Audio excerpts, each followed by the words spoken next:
by my child care proposals that I have worked on with my daughter Ivanka. These proposals are central and a very, very powerful central element of our comprehensive tax reform and economic growth plan. Families will be able to fully deduct the average cost of child care from their taxes, including stay-at-home parents. Because this deduction is capped, it will be disproportionately and it will benefit working and middle-class families. Got to take care of our middle-class families. The less you make, the larger a share of your income you can exclude from taxation. Parents will also be able to enroll a tax-free dependent care savings account for their children or elderly relatives. Low-income households will benefit from both an expanded earned income tax credit in the form of child care rebates and a matching $500 contribution for their savings account. A married couple earning $50,000 per year with 2 children and $8,000 in child care expenses will save 35% from their current tax bill. That's a tremendous saving.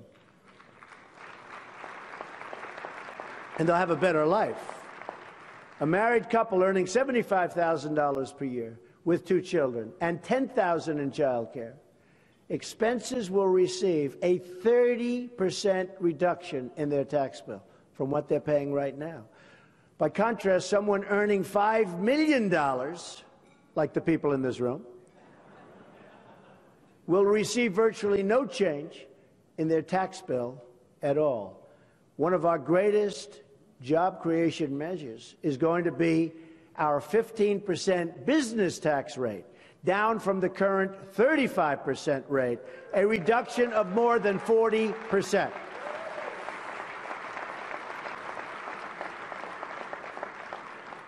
I know that's what you people have been waiting for.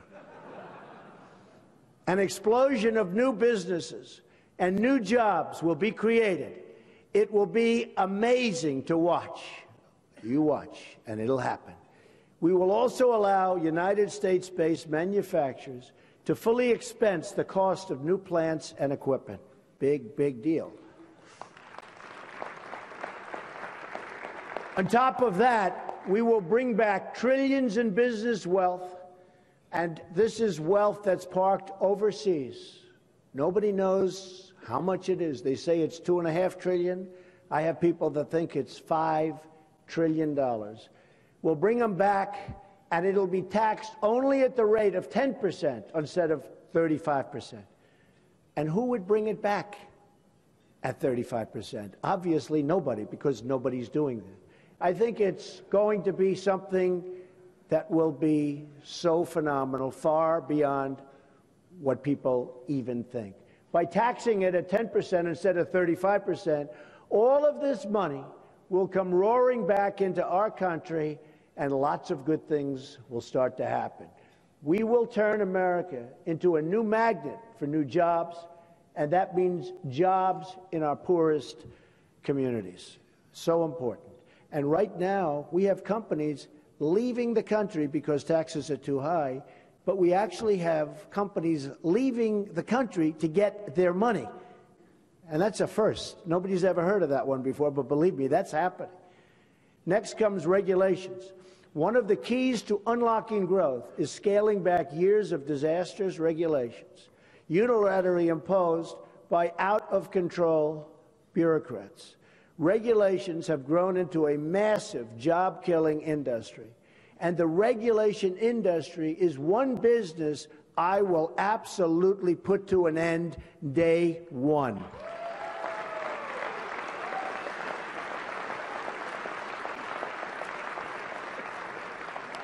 In 2015 alone, federal agencies issued over 3,300 final rules and regulations, up from 2,400 the prior year. Every year, over-regulation costs our economy $2 trillion a year and reduces household wealth by almost $15,000. I proposed a moratorium on new federal regulations that are not compelled by Congress or public safety, and I will eliminate all needless and job-killing regulations now on the books, and there are plenty of them.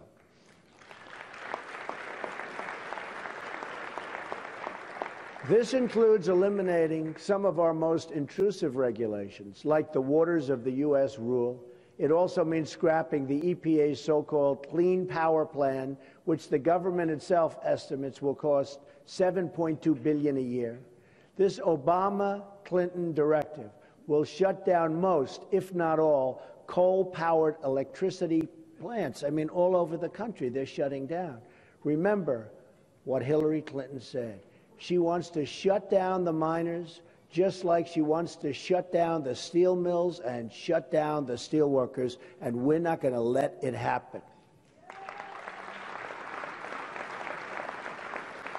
We're going to put our great miners and our steel workers back to work.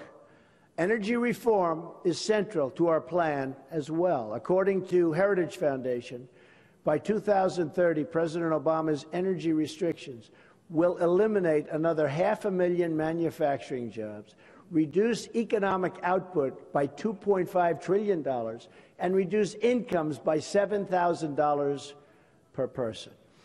And today you have workers, and I see them all the time, and I meet them all the time, and they're part of this massive group of people that have just come onto this movement.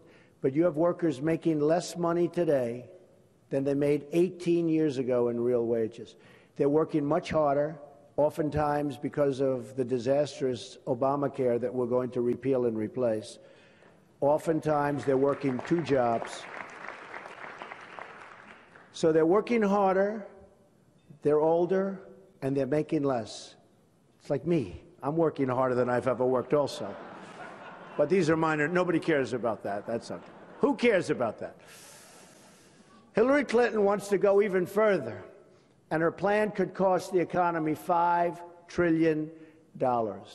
A Trump administration will lift restrictions on all sources of American energy production.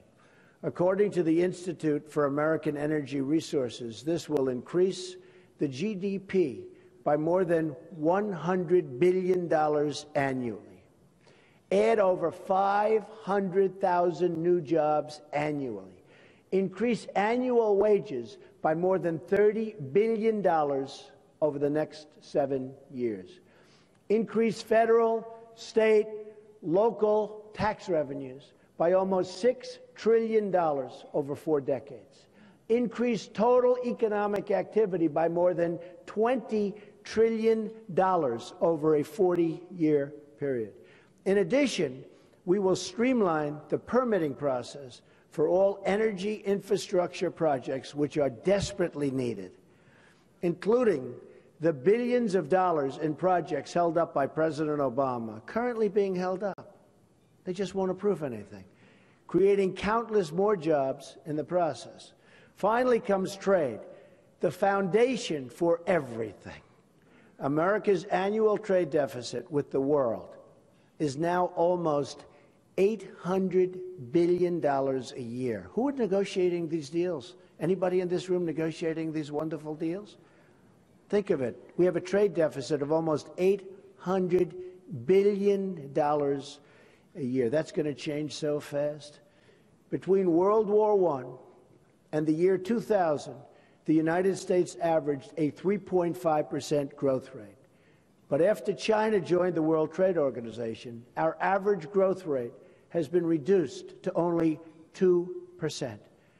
Predatory trade practices, product dumping, currency manipulation, which is a big one, and intellectual property theft have taken millions of jobs and trillions of dollars in wealth right out of our country, right out of our country.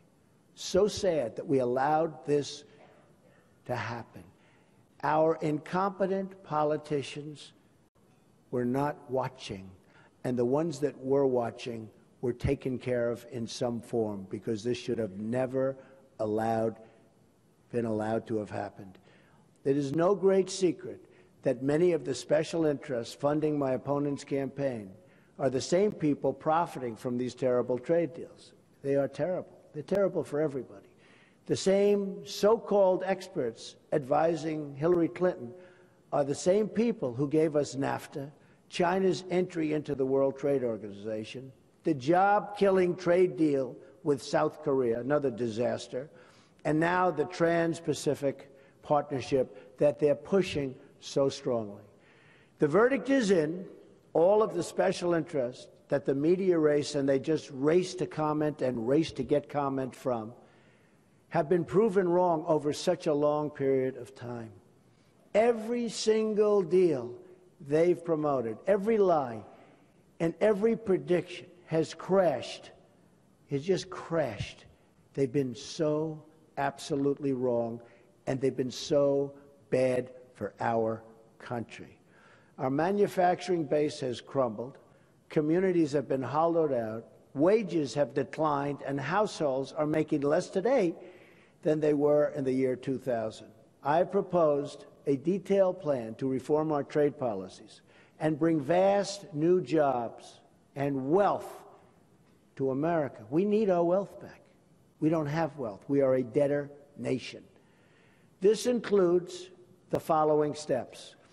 I'm going to direct the Secretary of Commerce to identify every violation of trade agreement that a foreign country is using to harm our country and our workers. That's what's happening. They're being harmed, and our country is being harmed. I will use every tool under American and international law to end these abuses, and I will use our greatest business leaders and finest negotiators, and I will tell you some of them are in this room right now. Not all of them, but some of them. And I know who you are, and honestly, we're going to be calling on you because we have people negotiating the biggest deals in the world, far bigger than your company deals. Your company deals are like little deals by comparison. We have, it's true. You take some of these big companies and you look at some of these trade deals, hate to say it, but your companies are peanuts. But we're going to use our best. Right now we have political hacks negotiating the biggest, most important deals in the world. We're going to start with NAFTA, which is causing so much damage to our country. We will entirely renegotiate NAFTA into a deal that will either be a good one for us as a country and for our worker, or we will terminate it until a brand new and productive deal can be signed.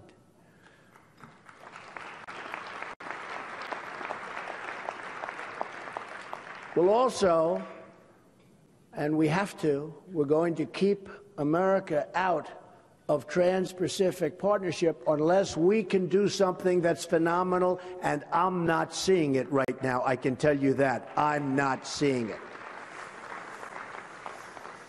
Next, I'm going to instruct my Treasury Secretary to label China, and I like China, they're my tenant, they buy condos all the time, they're just fine. But you know what? They are a currency manipulator, and we're going to apply tariffs to any country that devalues its currency to gain an unfair advantage over the United States. They are a manipulator, grandmaster level. We can't allow it to happen. And our people and our representatives and our politicians don't have even a little clue as to how to play the game. We have a trade deficit this year with China of approximately $500 billion. What kind of a deal is that? And this has been going on for years, 200 billion, 300 billion, 400 billion, for years. I'm going to instruct the United States Trade Representative to bring trade cases against China. China's unfair subsidy behavior is prohibited by the terms of its entrance into the WTO, and I intend to enforce the rules. And I'm sure we'll make a deal somewhere along the way. But they're not playing fairly, and our politicians don't understand how to play the game.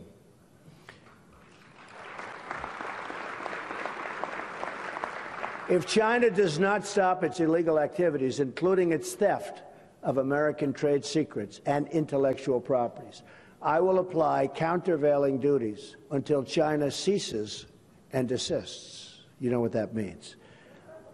Just the single action of enforcing intellectual property rules alone, just alone, would add millions of new American jobs. According to the United States International Trade Commission, improved protection of America's just think of this. Improved protection of America's intellectual property in China would add 2 million jobs a year within the United States every single year, and we do nothing. We allow them to get away with it. Who can blame them? And I don't blame them at all. If you can get away with it, they're going to get away with it. We're going to stop the outflow of jobs from our country and open a new highway of jobs back into our country. Here's how the plan adds up. We're proposing a $4.4 trillion tax cut that will score as a $2.6 trillion under dynamic growth models, which is how taxes should be scored.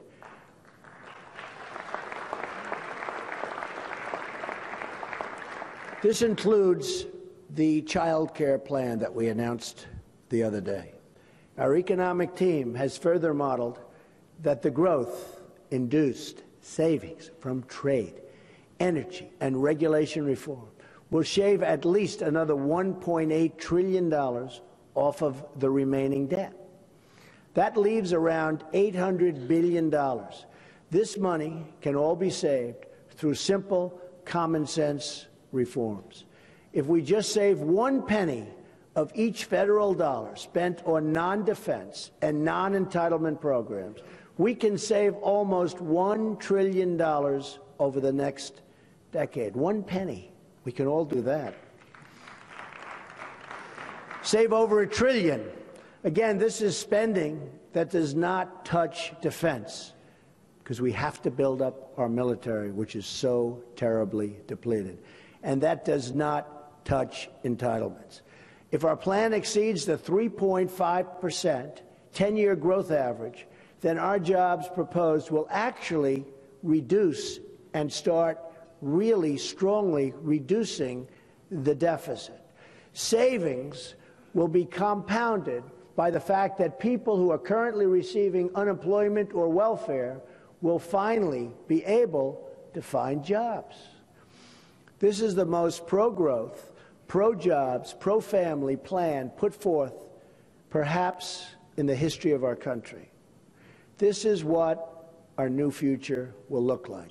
I'm going to lower your taxes very, very substantially. I'm going to get rid of massive amounts of unnecessary regulation. All of these regulations on your business and in your life.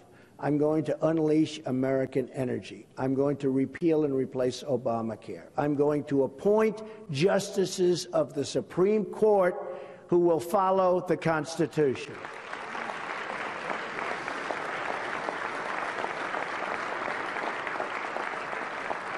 I'm going to rebuild our depleted military and take care of our vets who are treated so badly. In many cases, our vets are treated not nearly as well as people who come into our country illegally. We can't have that. I'm going to save your Second Amendment, which is under siege. I'm going to stop illegal immigration and drugs from pouring into our country and totally poisoning our youth and others. It's a tremendous problem. And yes, we will build the wall. The wall will be built. And just in case you're worried about who's going to pay for it, Mexico will pay for it. Being totally serious about that. Mexico will pay for it. And you understand, Mexico, by the way, we look at the trade deficit we have with Mexico. It's massive. The wall is peanuts compared to what we're talking about. Mexico will pay for the wall. And I'm going to renegotiate our disastrous trade deals, especially NAFTA. And we will only make great trade deals that put the American worker first and put the American worker back to work. That includes our miners and our steel workers. They're going back to work. We will rebuild our roads, our bridges, our tunnels, our highways, our airports, schools, hospitals. We'll rebuild everything. American cars will travel the roads. American planes will soar the skies. And American ships will patrol the seas.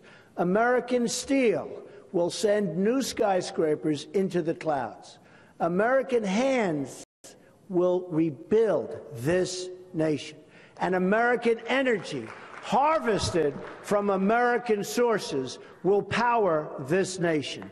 American workers will be hired to do the job. We will put new American metal and new American steel into the spine of this country. Jobs will return, incomes will rise, new factories will come rushing back to our shores. We will make America wealthy again. We will make America strong again. And we will make America great again. Thank you very much. God bless you. Thank you. Thank you very much. Thank you.